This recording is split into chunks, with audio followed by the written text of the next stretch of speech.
আসসালামু আলাইকুম রহমতুল্লাহি ওবারাকাতুহু। সম্মানিত দর্শক মণ্ডলী, নাস্তিক ইমরান বিন বশির সিরিজ ৬ নম্বর ভিডিও।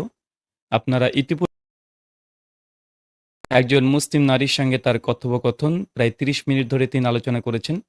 তো এই আলোচনাটা একটা ভিডিওর মাধ্যমে সম্পূর্ণ জবাব দেওয়া সম্ভব নয়। অনেকগুলো মিথ্যাচার, ভুল তথ্য তিনি দিয়েছেন। তো এই ভিডিওটাকে আমি ৪ পর্বের জবাব দেব। তার মধ্যে আজকে ১ম পর্ব। তো যাই হোক, চলুন আজকে আমরা তাদের ১ম এ কিছু অভিযোগ শুনে নিই। এই অভিযোগটাকে আমি ২ ভাগে ভাগ করব। তারপরে ধারাবাহিক পর্যায়ে প্রত্যেকটা অভিযোগের খণ্ডন করব আমরা। চলুন প্রথমত তার অভিযোগটা আমরা শুনে আসি। আচ্ছা, তুমি কি জানো যে ইসলাম ধর্ম যারা গ্রহণ করছে না কিংবা কাফের অমুসলিম যারা, তাদের সঙ্গে ইসলামের কোরআনের বিধান কি? তাদের সঙ্গে যুদ্ধ করা, তাদেরকে হত্যা করা এবং তাদের মহিলাদেরকে বন্দি করে এনে তাদেরকে যুদ্ধবন্দিনী বলে তাদেরকে দাসী বানানো জায়েজ। আল্লাহর রসুলও দাসী বানিয়েছেন। তার প্রায় অনেক দাসী ছিল, দাসীদের সঙ্গে তিনি সেক্সও করতেন, স্ত্রীর মতো ব্যবহারও করতেন।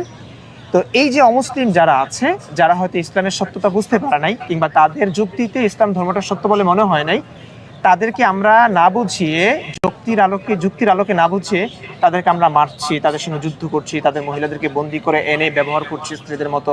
এটা তোমার কাছে কেমন মনে হয়?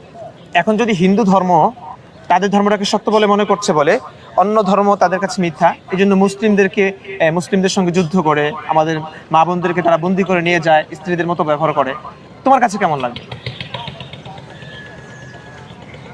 এগুলো নিয়ে আগে কখনো ভাবি। ধরো তোমার বাবাকে, তুমি সিঙ্গেল, তোমার যদি স্বামী হয়, স্বামীকে মেরে তারপর তোমাকে নিয়ে গেল, তারা বন্দি করে নিল, বন্দি করে তোমাকে তারা ব্যবহার করছে, তোমার কাছে এটা কেমন লাগবে? অবশ্যই ভালো লাগবে না। হ্যাঁ, ভালো তো লাগবে না। খুবই খারাপ লাগবে, তাই তো? এখন এই কাজটাই মুসলিমরা করছে। মুসলিমরা নিজেদের ধর্মকে সত্য বলে মনে করছে বলে, আল্লাহ কোরআনে বিধান দিয়েছেন বলে এই কাজটা মুসলিমরা করছে অমুসলিমদের সঙ্গে। এটা কিভাবে ভালো হয় তাদের জন্য?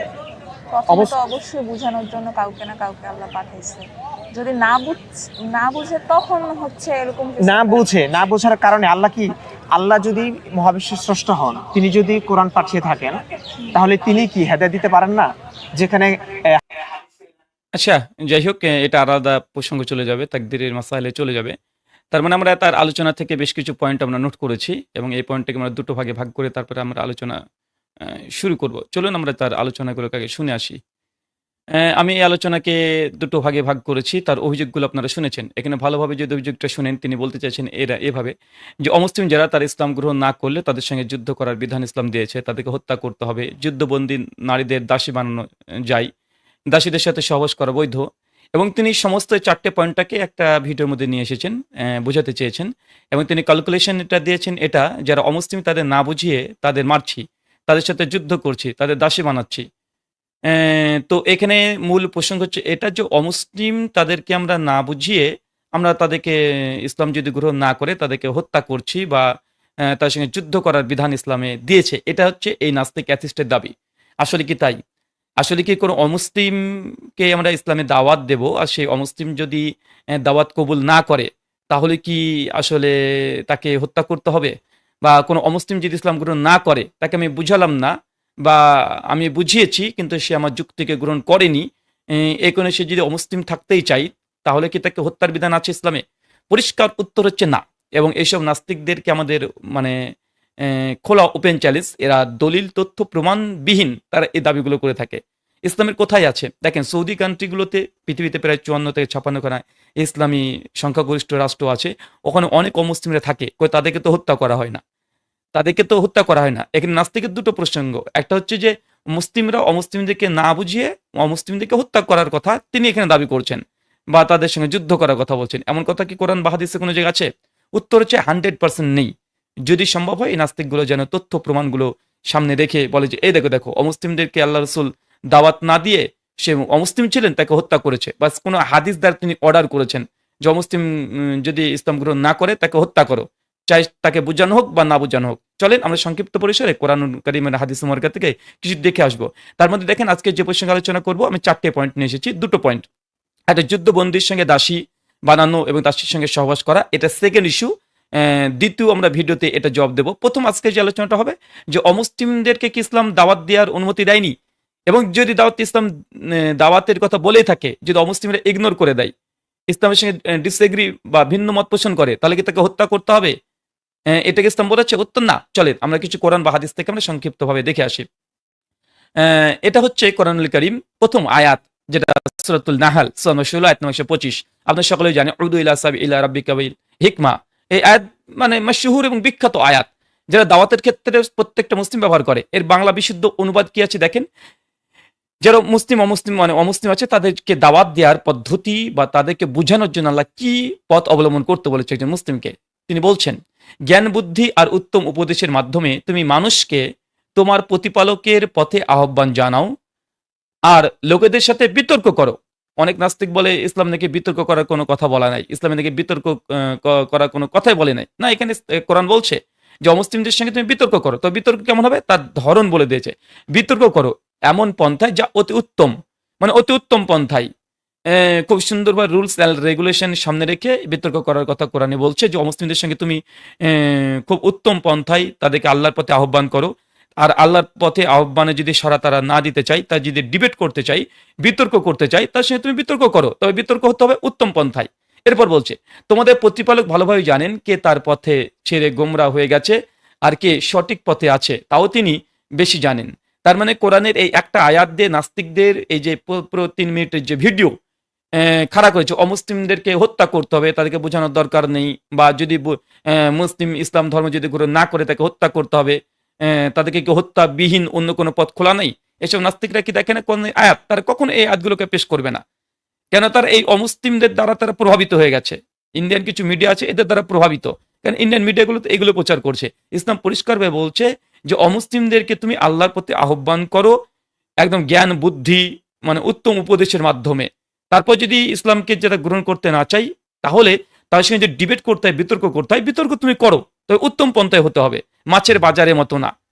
কোনো সভাপতি থাকবে না, মডারেটর থাকবে না, এমনি এসে পেঁচাল পারবে, এমন যেন না হয়। তো ইসলাম স্পষ্ট অবস্থাকে দাওয়াত দেওয়ার কথা বলেছে এবং উত্তম পন্থায় বিতর্ক করার কথা বলেছে। তাই ইসলাম এখানে ব্যালেন্স রেখেছে, বরং এইসব নাস্তিকরা ইসলামের মিথ্যা প্রচার করছে। চলুন দ্বিতীয় একটা কোরআনের আয়াত, সূরাতুল আলী ইমরান সূরা নম্বর 3 আয়াত নম্বর 64। এটা মশহুর আয়াত, কুল ইয়া আহলাল কিতাব তাআলাউ মা আনজাল। এখানে স্পষ্টভাবে আল্লাহ সুবহানাহু ওয়া তাআলা বলছেন, কুল ইয়া আহলাল কিতাব, হে আহলে কিতাব, মানে এখানে ইহুদি এবং খ্রিস্টানদেরকে উদ্দেশ্য করে আল্লাহ কি বলছেন? ইহুদি ও নাসারা বলে দাও যে হে আহলে কিতাব, তোমরা এমন এক কথার দিকে এসো যে আমাদের ও তোমাদের মধ্যে একই রকম। মানে আল্লাহ সুবহানাহু ওয়া তাআলা ইহুদি এবং খ্রিস্টানদেরকে বলছে যে তোমরা তোমাদের ধর্ম পালন করছো, এ আহলে কিতাব, কুল আহলে কিতাব, এ আহলে কিতাব, তোমরা এসো ওই কথাই যা আমাদের এবং তোমাদের মধ্যে এক, মানে সিমিলারিটিজ। তোমাদের মধ্যে মুসলিমদের সঙ্গে ইহুদি খ্রিস্টানের অনেক বিরোধ থাকতে পারে, ইখতিলাফ থাকতে পারে, তবে যেই কমন টার্ম মানে সুস্পষ্ট সাদৃশ্য আছে সে বিষয়ে আসো একমত হয়। ইসলাম তাদের সঙ্গে একতা করতে চাচ্ছে যে আসো, অনেক তো বিতর্ক আছে তোমাদের সঙ্গে আমাদের, তবে আমরা সেই সব কথাগুলোতে আমরা একমত হই যেগুলো কোরআনে আছে এবং ইহুদি খ্রিস্টানদের ধর্মগ্রন্থও আছে। প্রথম কি? আল্লাহ না ইবাদা ইল্লাল্লাহ, তোমরা বলো কেবলমাত্র আমরা এক আল্লাহর ইবাদত করবো, ওয়ালা নুশরিকা বিহি শাইয়্যা, এবং আল্লাহ সুবহানাহু ওয়া তাআলার সঙ্গে কারোর সঙ্গে শরীক করব না। তো এখানে আল্লাহ পরিষ্কারভাবে বলে দিচ্ছেন। তারপরে শেষ বাক্যটা কি বলছে দেখেন, আমি দাগিয়ে রেখেছি, হাইলাইট করেছি, যে ইহুদি এবং খ্রিস্টানদেরকে দাওয়াত দাও ইসলামের দিকে, যে তারা আসতে না চাই, তাহলে তাদেরকে কমপক্ষে এতটা বলো যে তোমাদের ধর্মগ্রন্থে এবং কোরআনে যেগুলো একমত সেগুলোর সঙ্গে আমরা একমত হয়ে যাই। তারপরে যদি তারা যদি গ্রহণ না করে, তাহলে কি বলছে শেষে আল্লাহ সুবহানাহু ওয়া তাআলা বলছেন দেখেন, তথাপি যদি তারা মুখ ফিরিয়ে নাই, তবে বলে দাও সাক্ষী থাকো যে আমরা মুসলিম। এখন ইহুদি খ্রিস্টানকে দাওয়াত দেওয়ার পরেও যদি ইহুদি এবং খ্রিস্টান তারা যদি আমাদের দাওয়াতকে যদি গ্রহণ না করে, তাহলে আল্লাহ সুবহানাহু ওয়া তাআলা বলছেন না যে তাদেরকে হত্যা করো, তাদেরকে দেশ থেকে বের করে দাও। কি বলছে? যে না, দাওয়াত দিয়েছ, গ্রহণ করেনি, তবে তোমরা মুসলিমরা তাদেরকে গিয়ে বলে দাও, একদম পরিষ্কারভাবে তোমরা তাদেরকে জানিয়ে দাও যে আমরা বিয়ান্না মুসলিমুন, আমরা মুসলিম, এই কথা বলে চলে আসো। তাদেরকে জোর করতে হবে, জবরদস্তি ইসলাম গ্রহণ করাতে হবে, বা তাদেরকে মানে বাধ্য করতে ইসলাম গ্রহণ করাতে, বা তাদেরকে হত্যা করতে হবে, যুদ্ধ করতে হবে, এমন কোনো আয়াত কোরআন মাজিদে নেই। বা স্পষ্ট বলছে তাদের সঙ্গে কমপক্ষে সিমিলার গুলোতে আসো, একমত। যেমন তোমাদের ধর্মগ্রন্থে এক ঈশ্বরের কথা বলা হয়েছে, আমাদের ধর্মগ্রন্থে এক ঈশ্বরের কথা বলা হয়েছে। তোমাদের ধর্মগ্রন্থে ঈশ্বরকে যদি শরীক না করা হয়, আমাদের কোরআনে একই কথা বলা হয়েছে। এই কমন কিছু টার্ম যেগুলো আছে সেগুলোতে আমরা একমত হয়ে যাই। তারপরে যদি ইহুদি এবং খ্রিস্টান যদি একমত না হতে চাই, ইসলামের দাওয়াত গ্রহণ না করে, আল্লাহ বলছে তখন সেই সব ব্যক্তিদেরকে তোমরা গিয়ে বলো বিয়ান্না মুসলিমুন, তুমি গ্রহণ করবে না, ঠিক আছে, তবে আমি মুসলিম, এই সাক্ষ্য তাদের সামনে দিয়ে তাদের কাছে চলে আসতে বলছে। সাক্ষ্য দিয়ে চলে আসছে, জোর করতে বলছে না। তাই নাস্তিকরা যে ধোঁকাবাজ প্রতারক, কোরআনের এই দুটো আয়াত থেকে প্রমাণিত হয়। চলেন কোরআনে আরো কিছু একটা আয়াত দেখি। যদি এই ধরনের আয়াত আমরা খুলতে চাই, কোরআনের আমার জানা মতে 200 আয়াত এই ধরনের আমরা দেখাতে পারবো যে অমুসলিমদেরকে দাওয়াত দেওয়ার কথা বলেছে আল্লাহ সুবহানাহু ওয়া তাআলা, জোর করতে নিষেধ করেছে, জোর করতে নিষেধ করেছে। চলেন আরেকটা আয়াত, এটা হচ্ছে সূরা আনকাবুতের আয়াত হচ্ছে 46 নম্বর আয়াত। আল্লাহ এখানেও তাদেরকে বলছে, সূরা আনকাবুত সূরা নম্বর 29 আয়াত নম্বর 46। এখানে কি বলছেন? একই কথা, যে হে আহলে কিতাব, মানে আহলে কিতাবদের সঙ্গে আল্লাহ বিতর্ক করার টেকনিক বলছে। যে এই যে নাস্তিকরা বলছে না যে অমুসলিমদের সঙ্গে ডিবেট করার কোনো কথা নেই, ইসলাম অন্ধবিশ্বাস, কোনো বিতর্ক নাই, কোনো যুক্তি নাই, কোনো তর্ক নাই, সম্পূর্ণ মিথ্যা। এখানে আল্লাহ কি বলছেন? যে কিতাবীদের সঙ্গে বিতর্ক করবে না, মানে আহলে কিতাব যারা আছে ইহুদি খ্রিস্টান, তাদের সঙ্গে বিতর্ক করবে না উত্তম পন্থা ছাড়া। মানে যদি উত্তম পন্থাতে তারা বিতর্ক করতে চায় তবে করো, আর যদি তারা এমনি গালিগালাজ করতে চায়, কিস্তি খাওয়ার দিতে চায়, আল্লাহ এবং নবী প্রসঙ্গে বাজে মন্তব্য করতে চাই, কোনো রুলস অ্যান্ড রেগুলেশন যদি মেনটেন না করে ডিবেট করতে চায়, আল্লাহ বলছে না, তাদের সঙ্গে বিতর্ক করবে না। আর বিতর্ক যদি করতে হয় ইহুদি এবং খ্রিস্টানদের সঙ্গে, তাহলে তুমি বেধর্মীদের সঙ্গে বিতর্ক করো উত্তম পন্থায়। তারপর কি বলছে? তবে তাদের মধ্যে যারা সীমা লঙ্ঘন করে তাদের কথা স্বতন্ত্র, এবং তাদেরকে বলো আমরা ঈমান এনেছি সেই কিতাবের প্রতি যা আমাদের ওপরে নাজিল করা হয়েছে। আল্লাহ এখানে বলছে যে বিতর্ক মানে তোমরা যদি করতে উত্তম পন্থায়, আর তাদের মধ্যে কিছু কিছু মানুষ সীমা লঙ্ঘন করেছে, তাদের কথাটা ভিন্ন। আর তারা যদি এইসব তর্ক বিতর্ক আসতে নাও চাই, তারপর তুমি তাকে জানিয়ে দাও যে আমরা ঈমান এনেছি, আমাদের প্রতি যে কিতাব অবতীর্ণ হয়েছে তার উপরে আমরা ঈমান এনেছি, আমাদের নবীর প্রতি ঈমান এনেছি। তারপরে বলছে যে কিতাব তোমাদের উপরে নাজিল করা হয়েছে, মানে ইহুদি খ্রিস্টান, তওরাত জবর ইনজিল, তার প্রতি আমাদের ঈমান আছে, তার প্রতিও আমাদের মাহবুদ ও তোমাদের মাহবুদ একই, আমরা তারই আনুগত্য করি। এবং আল্লাহ সুবহানাহু ওয়া তাআলা কত চমৎকারভাবে ইহুদি খ্রিস্টানকে বলছে যে তোমরা যদি বিতর্ক করতে আসতে নাও চাও, তাহলে জেনে রাখো আমরা আমাদের কোরআনের প্রতি ঈমান এনেছি এবং তোমাদের তওরাত জবর ইনজিলের প্রতি ঈমান এনেছি। তোমরা যদি তাও গ্রহণ করতে না চাও, ইসলাম গ্রহণ করতে না চাও, এবং এটাও আল্লাহ বলছে যে তোমরা যে ঈশ্বর উপাসনা করো সেই মাবুদ এবং আমরা মুসলিমরা যে ঈশ্বর উপাসনা করি সেই মাবুদ একই। তো এর চাইতে অমুসলিমদের সঙ্গে সহনশীল আর কি পৃথিবীর কোন ধর্মগ্রন্থে আছে? এর চাইতে সহনশীলতা কোথায় আছে? ইসলাম বলছে যে তাকে, হ্যাঁ আমি যে হকের উপর আছি, আমার দাবিটা সত্য, তাদের কাছে প্রচার করো। প্রচার করতে গিয়ে যদি ইগনোর করে দেয়, যদি তার বিতর্কে জড়াতে চাই, উত্তম পন্থায় বিতর্ক করো, ঝগড়া ঝামেলা করে নাই, ফিতনা ফাসাদ করে নাই। তারপর যদি তারা গ্রহণ করতে না চায়, তাদেরকে বলো যে আমি ঈমান এনেছি, আমি ইসলামের প্রতি ঈমান আমার আছে, তুমি আমার সঙ্গে ডিবেট করতে চাচ্ছ না, বেশ ভালো, ওকে, তার কাছে ফিরে চলে আসো। তবে জোর জবস্তি নয় যে তোকে ইসলাম গ্রহণ করতেই হবে, তোকে ইসলাম গ্রহণ করতে হবে, তোকে হত্যা করতে হবে, এই কথা কোরআন মাজিদে ডিরেক্ট এ ধরনের কোনো কথা নেই, কোনো শর্তবিহীনভাবে এ ধরনের কোনো কথা কোরআন বা হাদিসে নেই। এটা নাস্তিকদের সম্পূর্ণ প্রপাগান্ডা। চলেন 3টে আয়াত দেখিয়ে দিলাম, আরো অনেক, মানে 200 আয়াত আপনাকে দেখাতে পারবো। কোরআনতে একাধিক জায়গায় আল্লাহ সুবহানাহু ওয়া তাআলা নবীকে বলেছে যে ফাযাক্কির ইন্নামা আনতা মুযাক্কির লাস্তা আলাইহিম বিমুসাইতির, হে নবী আপনাকে আমি পাঠিয়েছি শুধুমাত্র সত্য দাওয়াতগুলো মানুষের পৌঁছাতে, জবরদস্তি করার জন্য আপনাকে প্রেরণ করিনি যে জোর করে কাউকে ইসলাম গ্রহণ করাবেন বা হত্যার ভয় দেখাবেন বা হত্যা করবেন, এর জন্য আপনাকে পাঠাইনি।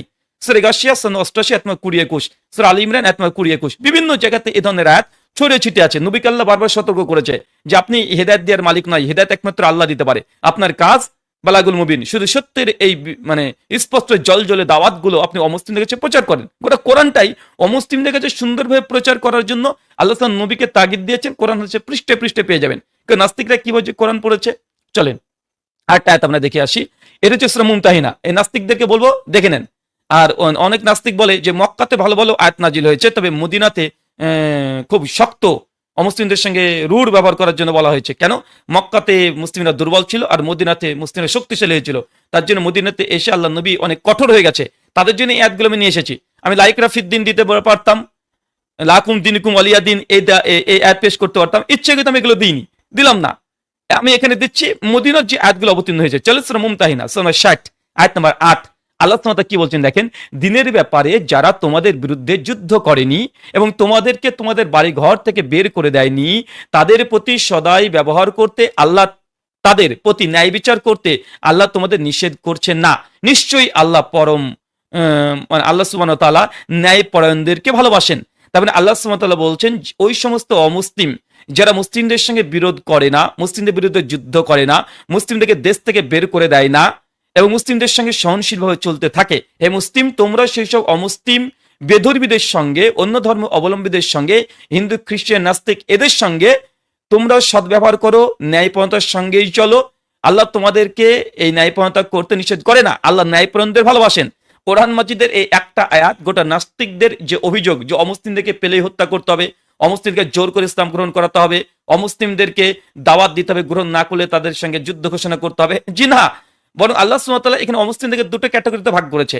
একটা অমুসলিম হচ্ছে একটা দল যারা মুসলিমদের সঙ্গে কোনো বিরোধ করে না, তারা সহনশীলভাবে বসবাস করতে চায়, মুসলিমদেরকে নিজেদের বাড়িঘর থেকে বের করে দেয় না, মুসলিমদের সঙ্গে রূঢ় আচরণ করে না। আল্লাহ সুবহানাহু ওয়া তাআলা বলছেন মুসলিমদেরকেও তোমরা এইসব মুসলিমদের সঙ্গে ভালো ব্যবহার করো। কিন্তু যে এসে মুসলিমদের সঙ্গে যুদ্ধ বাঁধিয়ে দিবে, মুসলিমদেরকে বাড়িঘর থেকে বের করে দিবে, তাকে কি প্রণাম করবে মুসলিমরা?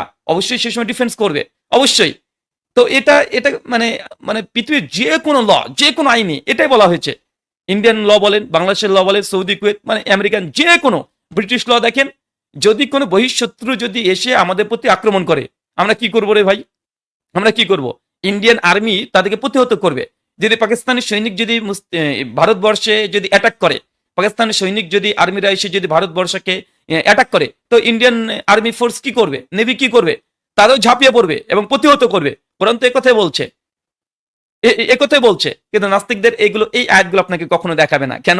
গোটা কোরআন মাজিদে এরকম শত শত আয়াত আছে আলহামদুলিল্লাহ, যেখানে অমুসলিমদের সঙ্গে কি আচরণ করতে ইন ডিটেল একদম ক্রিস্টাল ক্লিয়ার দলিল দ্বারা প্রমাণিত আছে। তবে নাস্তিকরা এমন কিছু আয়াত হাদিস, কোরআন বা হাদিস থেকে তারা কোট করে যেখানে আগেকার অংশগুলোকে বাদ দিয়ে দেয়, পরের শেষ অংশটাকে তারা গ্রহণ করে। কেন?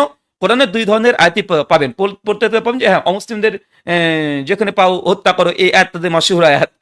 এটা নিয়ে আমি পরবর্তী সময়তে এপিসোড করব। কিন্তু তার আগেই যে অমুসলিমরা যে মুসলিমদের সঙ্গে কিছু রুলস রেগুলেশন, মুসলিমদের সঙ্গে চুক্তি ভঙ্গ করেছে, এই এই আয়াতগুলোকে তারা কখনো দেখাবে না।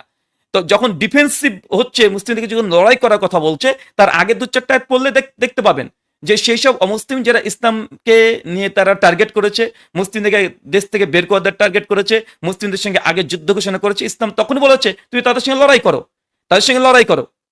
তো এখানে এই আয়াতগুলো যেসব মুসলিমরা মুসলিমের সঙ্গে ভ্রাতৃত্বপূর্ণভাবে চলতে চায়, আল্লাহ বলছে তাদের সঙ্গে ভ্রাতৃত্বপূর্ণভাবে চলাচল করো।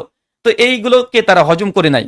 তো সম্মানিত দর্শক মন্ডলী, চলেন আরো কিছু আমি আপনাকে হাদিস দেখাই, যে হাদিসগুলো থেকে স্পষ্ট হয়ে যাবে যে আল্লাহ রসুল আলাইহিস সালাম তিনি কি করেছিলেন। দেখেন, সুনান আবু দাউদ 3052 নম্বর হাদিস, বাইহাকি 18511 নম্বর হাদিস, যে অমুসলিমদের সঙ্গে কেমন আচরণ করবে মুসলিমরা। যেসব অমুসলিম তারা ইসলাম গ্রহণ করেনি, মুসলমানরা দাওয়াত দিয়েছে, ইসলামের দাওয়াত দিয়েছে, বুঝিয়েছে, তারপরে ইসলামকে ইগনোর করে দিয়েছে, গ্রহণ করেনি, বা তাকে যে যুক্তিযুক্ত মনে হয়নি, সেই সব মুসলিমের সঙ্গে কেমন আচরণ করবে, এই কথাও কোরআন হাদিসের অনেক জায়গায় তা এসেছে। আমি জাস্ট কয়েকটা আপনাদের সামনে পেশ করব আপনাদের যেন বোঝার সুবিধার্থে। চলুন আমি একটু দেখিয়ে দিই। এখানে আপনারা দেখতে পাচ্ছেন সুনান আবু দাউদের হাদিস 3052 নম্বর হাদিস, সনদ সহিহ। এখানে রাসূল সাল্লাল্লাহু আলাইহি ওয়াসাল্লাম এর কিছু সাহাবীদের কিছু সন্তানদেরকে, মানে তার সন্তান তার পিতার সূত্রে হাদিসটা বর্ণনা করেছে, মানে অনেকজন সাহাবী হাদিসটা বর্ণনা করেছে, যাদের পরস্পর ঘনিষ্ঠ। তারপরে বলছেন দেখেন, সাবধান, আল্লাহ নবী বলছেন সাবধান, যে ব্যক্তি চুক্তিবদ্ধ সম্প্রদায়ের কোন ব্যক্তির উপরে জুলুম করবে। চুক্তিবদ্ধ বলতে এখানে মুসলিম রাষ্ট্রে অমুসলিমরা চুক্তিবদ্ধ জিম্মি অবস্থায়, যদি কোনো অমুসলিম হিন্দু, খ্রিস্টান, বৌদ্ধ, জৈন, ইহুদি, খ্রিস্টান কোনো মুসলিম রাষ্ট্রে বসবাস করে এবং তারা চুক্তিবদ্ধভাবে থাকে যে মুসলিমদের সঙ্গে তারা কোনো দ্বন্দ্ব, লড়াই, ঝামেলা করবে না, চুক্তিতে তারা যদি থাকে, একটা ইসলামী রাষ্ট্রে যদি চুক্তিবদ্ধভাবে কোনো অমুসলিমরা থাকে, আল্লাহ নবী কি বলছেন দেখেন, যে ব্যক্তি চুক্তিবদ্ধ অমুসলিম, এখানে চুক্তিবদ্ধ মানে অমুসলিম সম্প্রদায়ের কোনো ব্যক্তির উপরে জুলুম করবে, মানে কোনো অমুসলিমের ওপরে ইসলামী রাষ্ট্রে যদি কোনো অমুসলিম, ইহুদি, খ্রিস্টান, হিন্দুদের ওপরে যদি কোনো মুসলিম মুমিন ব্যক্তি যদি জুলুম করে, জুলুম মাত্র অত্যাচার করে, বিভিন্ন রকমের হতে পারে জুলুম, সে অর্থনৈতিক দিক থেকে হতে পারে, তাকে শারীরিক দিক থেকে হতে পারে, মানসিক দিক থেকে হতে পারে, ধর্ম পালনে বাধা দিয়ে হতে পারে, অমুসলিমদের ধর্ম পালনে বাধা দিয়ে হতে পারে, আল্লাহ সমস্ত কিছু জুলুম দিয়ে মানে বিস্তীর্ণ ব্যাখ্যা, যে জুলুম করবে বা তার প্রাপ্য কম দিবে, মানে তার প্রাপ্য কম দিবে, লেনদেন করছে, বিজনেস ব্যবসা করছে, আমি মুসলিম রাষ্ট্রে বসবাস করছি, অমুসলিম থেকে একটু তার প্রাপ্য কম দেবো, তার জমি মেরে খাবো, এমন যদি কেউ করে, তারপর কি বলছেন, কিংবা তাকে তার সামর্থ্যের বাইরে কিছু করতে বাধ্য করে, মানে একজন অমুসলিমকে কিছু মুসলিমরা, সংখ্যাগরিষ্ঠ মুসলিমরা সেই দেশে ইসলামী রাষ্ট্রে অমুসলিমকে কোনো কাজে যদি বাধ্য করে, অথবা তার সন্তুষ্টিমূলক সম্মতি ছাড়া, মানে অমুসলিমের কোনো সম্মতি ছাড়া, তাদের কনসেন্ট ছাড়া তার কাছ থেকে কিছু গ্রহণ করবে, কিয়ামতের দিন আমি তার বিপক্ষে বাদী হব। সুবহানাল্লাহ। তার মানে এখান থেকে স্পষ্ট দেখেন, আল্লাহ রাসূলের এক সুনান আবু দাউদের এই হাদিস 3052 নম্বর হাদিস, সুনান কুবরা লিল বাইহাকি হাদিস নাম্বার 18511। নাস্তিকরা যে বলছে না যে অমুসলিমকে দাওয়াত দিতে হবে না, তো হত্যা করতে হবে, মানে দাওয়াত দেওয়ার কথাও তারা বলছে না, যদি ইসলামী রাষ্ট্রে অমুসলিমরা যদি অমুসলিম থাকে তাকে হত্যা করতে হবে, বিলকুল ফিসাদ, মানে 100% এটা মিথ্যা প্রপাগান্ডা। দেখেন হাদিস, দেখেন আপনারা ঘেটে এখনই আপনার অনলাইন থেকে ঘেটে দেখে নিতে পারেন যে আল্লাহ রাসূল পরিষ্কার ভাবে বলছে, কোন মুসলিম রাষ্ট্রে মুসলিমরা যদি কোনো হিন্দু খ্রিস্টানের সঙ্গে জুলুম করে বা তাদের সামর্থ্যের বাইরে কিছু কাজ করতে যদি বাধ্য করে দেয়, বা তাদের প্রাপ্য যদি কম দেয়, বা তাদের কোনো সম্মতি ছাড়া যদি জোরপূর্বক কোনো কাজ করতে বাধ্য করে, বা তাদের কাছ থেকে কিছু নিয়ে নেয়, আল্লাহ নবী বলছেন কিয়ামতের মাঠে এই মুসলিমদের বিরুদ্ধে আমি বাদী হব। মানে এই মুসলিমদের বিরুদ্ধে আল্লাহর কাছে নালিশ করবে যে আল্লাহ সুবহানাহু ওয়া তাআলা এই মুসলিমে মুমিন 5 ওয়াক্ত সালাত আদায় করেছে, কিন্তু তার প্রতিবেশী অমুসলিম হিন্দু খ্রিস্টান অমুসলিম যারা আছে, বেধর্মী, যারা খুব মানে সুন্দরভাবে তারা মানে জীবনযাপন করছিল, কিন্তু এই মুসলিম হয়ে এই অমুসলিম হিন্দু খ্রিস্টানদের সঙ্গে অন্যায় করেছে, জুলুম করেছে, অত্যাচার করেছে, তাদের সম্মতিবিহীন কাজ করতে বাধ্য করেছে। আল্লাহ নবী বলছেন এইসব অমুসলিমদের পক্ষে আর মুসলিমদের বিরুদ্ধে কিয়ামতের মাঠে আল্লাহর সামনে আমি নবী মুহাম্মদ সাল্লাল্লাহু আলাইহি সাল্লাম আমি বাদী হয়ে ওকালতি করব। অমুসলিমদের পক্ষে, মুসলিমদের বিপক্ষে। অপরাধ যে মুসলিমরা অমুসলিম যারা সহনশীল ভাবে মুসলিম রাষ্ট্রে বসবাস করেছে, এইসব অমুসলিমদের প্রতি মুসলিমরা জোরপূর্বক কোনো কিছু করেছে, ফোর্স করেছে। এই জন্য কোথায় নাস্তিক আছে তারা বলছে ইসলাম নাকি এই ধরনের কথা বলেছে। এগুলো হচ্ছে তাদের মানে মিথ্যা কথা না বললে তাদের বিজনেস হবে না, বাড়িকার ভিসাও তারা পাবে না। এটা তাদের মানে প্রত্যেক সম্পত্তি মিথ্যা বলা, নাস্তিকের জন্য এটা তাদের বাধ্যতামূলক যে মিথ্যা কথা বলতে হবে। চলেন আমরা আর একটা হাদিস দেখে নিই। এই হাদিসটা মাশহুর হাদিস। অমুসলিমদের বিষয়ে আল্লাহ নবী আলাইহিস সালাম কি বলছেন, এই হাদিসটা দেখুন সহিহুল বুখারীর এই হাদিসটা, সে বিখ্যাত হাদিস। আপনাদের সামনে আমি একটু পেশ করে দেখাতে চাচ্ছি। এক সেকেন্ড, আমি একটু স্যারটাকে ঠিক করে নিই। আচ্ছা, এই হাদিসটা দেখেন, সহিহ বুখারীর এই হাদিসটা। জি, এই হাদিসটা যদি দেখেন, যেখানে সুমামা বিন উসাল রাদিয়াল্লাহু তাআলা আনহু বিখ্যাত একজন সাহাবী ছিলেন। প্রথমে তিনি বেধর্মী ছিলেন। তো আল্লাহ রাসূলের কিছু সাহাবীরা সুমামা বিন উসালকে ধরে মসজিদ আল নববীতে তিনি ধরে বেঁধে রেখেছিলেন। এই হাদিসটা বিভিন্ন জায়গাতে আছে সহিহ বুখারী 462 নম্বর হাদিসে সামনেটা আপনাকে নিয়ে এসেছি।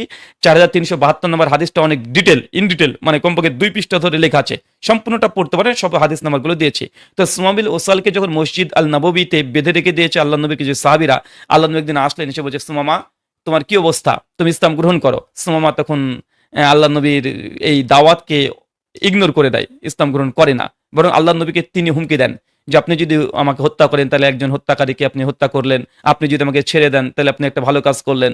এবং কথা বলেছে। আল্লাহ নবী দ্বিতীয় দিন এসেছে, আবার একই কথা বলেছে। তৃতীয় দিন এসেছে, একই কথা বলেছে। চতুর্থ দিন আল্লাহ নবী যখন আসলেন, তখন আল্লাহ নবী মসজিদ নববীতে স্বয়ং সুমামা বিন উসাল একজন অমুসলিম তাকে বেঁধে রেখেছে, কারণ মুসলিমদের বিরুদ্ধে তিনি ষড়যন্ত্র করছিলেন। মসজিদ নববীতে আল্লাহ নবী ডাইরেক্ট তাকে বলেছে, বরং আল্লাহ নবীকে সে হুমকি দিচ্ছে। মুসলিমদের অঞ্চলে এসে মসজিদের মধ্যে আল্লাহ নবীকে সঙ্গে হুমকি দিচ্ছে, সাহাবীরা প্রেজেন্ট, আল্লাহ নবী জোর জবরদস্তি করতে বলছে না। বরং তৃতীয় দিন এসে সুমামা বিন উসাল সম্পর্কে আল্লাহ নবী বলছেন সাহাবীদেরকে যে তোমার সুমামা বিন উসালকে তুমি ছেড়ে দাও, তার বাঁধন ছেড়ে দাও। সহিহ বুখারী 462 নম্বর হাদিস। তারপরে তাকে ছেড়ে দেওয়া হয়, তিনি বাইরে চলে যায়। আল্লাহ নবীর এই মহানুভবতা দেখেই সুমামা বিন উসাল গিয়ে একটা পুকুরে গিয়ে তিনি গোসল করে আল্লাহ নবীর কাছে আবার ফিরে আসে, এসে তিনি কালেমা শাহাদা ইসলাম তিনি গ্রহণ করে। এরকম ঘটনা হাদিসে ডজন আপনি পেয়ে যাবেন, ডজন। আমি আলোচনা করতে গেলে 2-4 ঘন্টায় এরকম শুধু ঘটনা পেয়ে যাবেন আপনারা, যে আল্লাহ নবী প্রথমে অমুসলিমদেরকে দাওয়াত দিয়েছিলেন। বিভিন্ন দেখবেন, বিভিন্ন রাজা হিরাক্লাসকে তিনি দাওয়াত পাঠিয়েছেন যে আপনি ইসলাম গ্রহণ করেন, আপনি শান্তিতে থাকবেন, কিন্তু ইসলাম গ্রহণ না করলে আপনার সাথে যুদ্ধ ঘোষণা করলাম, এমন না। জি, এরকম স্টেপ আছে কোরআন সুন্নাতে, এমন স্টেপ আছে, ওগুলো যখন তারা অভিযোগ করবে কোন পর্যায়ে এমন পদক্ষেপ নিতে বলেছে, সে পদক্ষেপগুলো স্টেপ বাই আপনাদেরকে দেখাবো। তো এখান থেকে আমি আপনাকে জাস্ট এই নাস্তিকদের যে অভিযোগ সেটা দেখালাম। চলেন আরেকটা আমি শেষ একটা অংশ দেখিয়ে দিই। মুসলিম রাষ্ট্রে অমুসলিমদের ধর্ম পালন, ওরা বলছে না যে অমুসলিম থাকলে তাকে হত্যা করে দিতে হবে, যুদ্ধ করতে হবে, না। কিতাবুল খারাজ ইমাম আবু ইউসুফ রাহিমাহুল্লাহ প্রথম খণ্ডে 170 পৃষ্ঠায় পরিষ্কারভাবে কি লেখা আছে দেখেন। তারা বলছেন যে মুসলিম রাষ্ট্রে, ইসলামী রাষ্ট্রে অমুসলিমদের মানে ধর্ম পালনের অধিকার কি কি থাকছে। তাদেরকে বলা হচ্ছে যে অমুসলিমদের যে খানকা তথা তাদের খানকা মানে ধর্মীয় প্রতিষ্ঠান যেখানে তারা ইবাদত করে বা গির্জাগুলো ধ্বংস করবে না। একটা মুসলিম রাষ্ট্রে অমুসলিমদের কোনো মন্দির যদি থাকে, গির্জা যদি থাকে, মুসলিমরা ধ্বংস করতে পারবে না, এটা নাজেস, এটা হারাম। 2, প্রয়োজনে সময় শত্রুর আক্রমণ থেকে আত্মরক্ষার জন্য যেসব ইমারতে তারা আশ্রয় গ্রহণ করে থাকে সেগুলো নষ্ট করা হবে না, বরং অমুসলিমরা যেসব ইমারত তারা তৈরি করেছে যুদ্ধক্ষেত্রে তারা সেখানে কিনে গোপনে লুকিয়ে থাকে, এইসব ইমারতগুলোকে, এইসব ঘর বাড়িগুলোকেও ধ্বংস করতে স্পষ্ট নিষেধ করেছে। 3, নাকুস ও ঘন্টা বাজাতে নিষেধ করা হবে না। কোন অমুসলিম যদি মন্দিরে যদি ঘন্টা বাজায় বা ঢাক বাজায় বা তাদের ধর্মীয় উৎসব পালন করার জন্য যেসব বাদ্যযন্ত্রগুলো বাজায় ইসলামী রাষ্ট্রে, সেগুলোকেও নিষেধ করা যাবে না। 4, উৎসবের সময় ক্রুশ নিয়ে মিছিল বের করার মানে যদি কেউ করে, কোনো বিধিনিষেধ আরোপ করা যাবে না। ইসলামী এটা খিলাফত, এটা ফিক পরিষ্কার ভাবে যে অমুসলিমদের কোনো যে ধর্মীয় উৎসব যদি হয়, অমুসলিমদের ইসলামী রাষ্ট্রে তারা যদি শঙ্খ বাজাতে চায়, ঢাক পেটাতে চায়, তারা ক্রুশ নিয়ে যদি মিছিল করতে চায়, প্রকাশ্যে, একদম প্রকাশ্যে ইসলামিক রাষ্ট্রে এগুলো বাধা দেওয়া যাবে না। কিন্তু বলে খারাস ইমাম আবু ইউসুফ প্রথম খন্ড 170 পৃষ্ঠা। আসলে এটা অনেক বড় ইস্যুস। এ বিষয়ে যেটা আলোচনা করতে চাই, একটা বই পাওয়া যায়, আপনার বইটা গ্রহণ করতে পারেন। অমুসলিমদের সাথে যেমন ছিলেন রাসূল সাল্লাল্লাহু আলাইহি সাল্লাম, প্রায় 250 পৃষ্ঠার বই, শুধু কোরআন আর হাদিস দিয়ে ভর্তি করা হয়েছে। প্রায় 270 পৃষ্ঠার বই। এখন এই 270 পৃষ্ঠার বই থেকে আমি যত সামান্য কিছু তথ্য আপনাদের সামনে তুলে ধরলাম। 280 পৃষ্ঠা ধরে শুধু বই, শুধু অমুসলিমদের প্রতি মুসলিমরা কি দায়িত্ব পালন করবে ভরি ভরি প্রমাণ আছে। তো এইসব নাস্তিকদেরকে এই একটা অংশ থেকে মানে আমাদের অ্যান্সার করা যথেষ্ট হয়ে যায় যে আসলে তারা ইসলামের একটা সাইড তারা বলে আর একটা সাইড বলে না। যখন ডিফেন্সিভ অবস্থায় ইসলাম কি করতে হবে এই ভূমিকাগুলো তারা সামনে এসে দেখায়। দেখো দেখো দেখো, অমুসলিমকে যেখানে হত্যা করো, তার আগে কি আছে, পরে কি আছে, কেন হত্যা করতে বলো, এই অমুসলিমদের ক্রাইটেরিয়া কি ছিল, কি চুক্তির মধ্যে ছিল, কোনো কিছু বলবে না, কিছু বলবে না। হঠাৎ করে এসে তারা এই কথাগুলো বলে দিল। এই কথা তো গীতার মধ্যে পাওয়া যায়। 11 অধ্যায় 33 নম্বর ভার্সে শ্রীকৃষ্ণ পরিষ্কার ভাবে বলেছে যে তাকে হত্যা করো। এখন এই কথা নিয়ে যদি আমরা বলি যে গীতাতে এই কথা আছে, অতএব হিন্দুরা মুসলিমকে হত্যা করতে চাই, অনেক জায়গাতে আছে তো বেদ নির্দিক কাঠ ডাল, ফাট ডাল, চিট ডাল, জ্বালা দে, ফুক দে, ভস্ম কর দে, অনেক জায়গাতে। অথবা বেদ কাণ্ড নম্বর 12, সূত্র নম্বর 5, মত 62 একাধিকবার আমি দেখিয়েছি। যারা বেদের নিন্দুক তাকে হত্যা করো, তাকে চিরে ফেলো, পুড়িয়ে ফেলো, আগুন দিয়ে দাও দাও করে জ্বালিয়ে দাও। তো এগুলো কন্টেস্ট প্রসঙ্গ যদি কেউ না দেখে আর যদি অভিযোগ করতে আসে, এটা বৃথা। তো সম্মানিত দর্শক মন্ডলী, এই ছিল আজকের প্রথম পর্ব। একটু আমি লম্বা করলাম আলোচনা এই জন্য, কেন এই অভিযোগটা বারবার আমাদের সামনে আসে। আরো বিস্তীর্ণ জানতে হলে যে বইটা দিলাম, এই বইটা আপনারা পড়তে পারেন। আর নাস্তিকরা যে মিথ্যা কথা বলে তার জ্বলন্ত দৃষ্টান্ত আমাদের প্রথম ভিডিও আর আমাদের জবাব পর্ব। দ্বিতীয় যে আরো দুটো অভিযোগ তার আছে, যুদ্ধবন্দির সাথে মানে দাসী বানানো যায় আর দাসীর সাথে সহবাস করা, এই বিষয় নিয়ে আমরা পরবর্তী এপিসোডে আসবো এবং তার এই ভিডিওর মুকাম্মাল আমরা জবাব দেব। ধন্যবাদ সকলকে। আজকের মতো আমরা এখানে শেষ করছি। ওমা আলাইনা ইল্লাল বালাগ। আসসালামু আলাইকুম ওয়া রাহমাতুল্লাহি ওয়া বারাকাতুহু।